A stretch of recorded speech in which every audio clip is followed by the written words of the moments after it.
As Sarkar was back on Question Time this week, and she gave the Tory minister present a bit of a bollocking. The reason why you don't want to admit that it's a crisis is because it makes your government look bad, and it's that simple. But if you can't be trusted to describe the problem, why should we trust you to fix the problem? It's wholly defective. There's a lot that's been said tonight that I obviously agree with. You need more staff in the NHS. You need to grow capacity. You need that capacity to keep up with the fact that we've got a growing and an ageing population. But there's one thing which I think we really need to talk about, and that is how you keep staff, the staff that you've got. Between 2010 and 2020, the real terms pay of doctors on average fell by around 25%. That is a huge devaluing of doctors' work. Do you think that doctors' work became 25% less useful during that time? No. You just decided to start paying them worse comparative to what they'd been paid before and forcing them to work in worse conditions. And when it came to your party's mates in the city, you said, well, in order to get the best talent, we've got to lift the cap on bankers' bonuses. Right. Pay's got to be competitive. But when it comes to things like the NHS or the education sector, you're effectively saying to all these public sector workers, get poorer and be happy about it. Now, why should any of them accept that? Now, that was a very well put point. Tell me about Question Time a bit more generally. You know, what happened? Did he have a single argument to come back at you from that? Well, I hope that you noticed that the point I made was inspired, if not directly lifted, from something which you said on Tisky Sour this week. Too kind. Because you were talking about the way in which pay is used to retain staff in the private sector, and yet in the public sector, it's seen as greed or unreasonable, and no one makes these arguments. And so I was really pleased to hear you make that point, and it was something which was definitely like ticking away at the back of my brain. So yeah, the long arm of Tisky Sour ended up touching the lofty heights of Question Time. I mean, his arguments were incredibly weak. So after my point about bankers' bonuses, he first started talking about the wage price spiral, which is ridiculous because public sector pay increases are lagging way behind the private sector. And also the inflationary crisis that we're in has got nothing to do with wages, which have been stagnant and in real terms falling for the past 12 years. It's got everything to do with energy prices. And then after talking about the wage price spiral and the evils of inflation, the inflationary crisis that we're in because Conservative governments failed to shift us away from imported gas and insulate homes and get us onto air source heat pumps and renewable sources of energy. After he said all that, he then made these really bizarre points about, well, back in the 1980s, it was the Royal College of Nurses who wanted independent pay review bodies. Now, these independent pay review bodies, as we've discussed before, aren't that independent.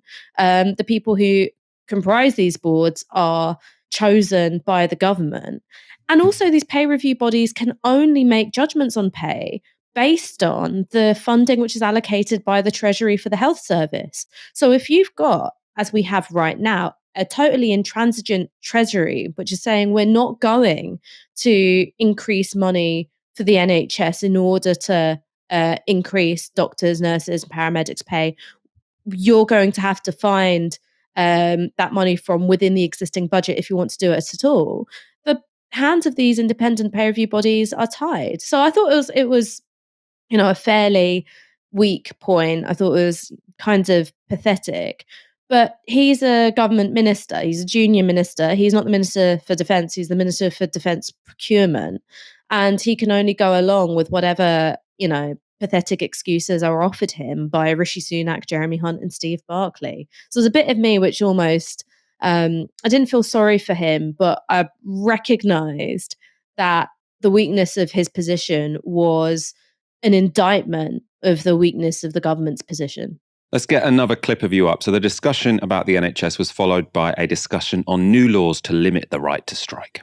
Do you know why they're trying to make it harder for people to go on strike? Because it's very simple. This government is scared of what happens when workers organise collectively together They're scared that after 12 years of stagnant and falling living standards, of not getting pay rises in the good times, now there's a cost of living crisis, you can't get a pay rise now either, that people are realising that the only power they have is collective bargaining, and when being pushed to it, withdrawing their labour. So that's why they're trying to push through this, frankly, pathetic package of measures to try and restrict people's right to exercise that fundamental democratic right. And if people are out there thinking about organising their workplaces, this should give them heart, that the government are on the back foot, and it's pathetic, quite frankly. Very well put again. And this lady in the audience agreed.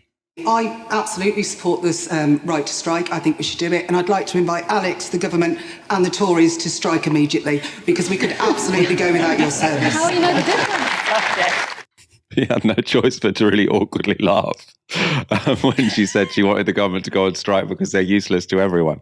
It was interesting, wasn't it? There was no pushback from the audience that actually they want these new laws to limit the right to strike. Everyone seems to think the public sector strikes are legitimate, and the Tories are, being completely disingenuous when they say the response to them is to implement a minimum service law. Well, what's really interesting is that Fiona Bruce was actively inviting the audience to say something supportive of the anti-strike legislation, because she'd felt that the complexion of the contributions had been, very much against it. And the closest that anyone came to backing the minimum staffing regulations was a guy who said, okay, yeah, sure, the NHS should have minimum staffing requirements on strike days, but only if the government commits to pay rises which are above inflation, because then it means no one has to go on strike anyway. And so that tells you something about where public mood is at. They are sick to the hind teeth of getting poorer year on year, of watching the value of their pay packets decline even when the economy is growing. And then now when people are really suffering because of increased energy bills, increased food prices, being told that they're going to have to, find room in their non-existent savings, or see their standard of living collapse further. So for me, that was a really extraordinary embodiment of the way in which this Conservative government has accidentally politicized and radicalized the whole country. Yeah, I was thinking that when I watched it. Is it a good idea when you've got to connect the crisis in the NHS to strikes? Because normally, if you want to politicize the issue of trade unionism, don't do it when the most, high-profile people on strike are nurses. Everyone supports nurses. I feel in a way like the government are accidentally radicalizing the population in favor of trade unions. I feel like the public support for strikes in general, in the abstract, will be skyrocketing at the moment, because people see them as a response to crises in the NHS, which are not just to the benefit of the workers, but are to the benefit of all of us, because this is finally people standing up against chronic underfunding of public services, which is giving us a staffing crisis. So, yeah, it seems like a massive risk from the Tories, and I suppose it's because they haven't got many good options right now.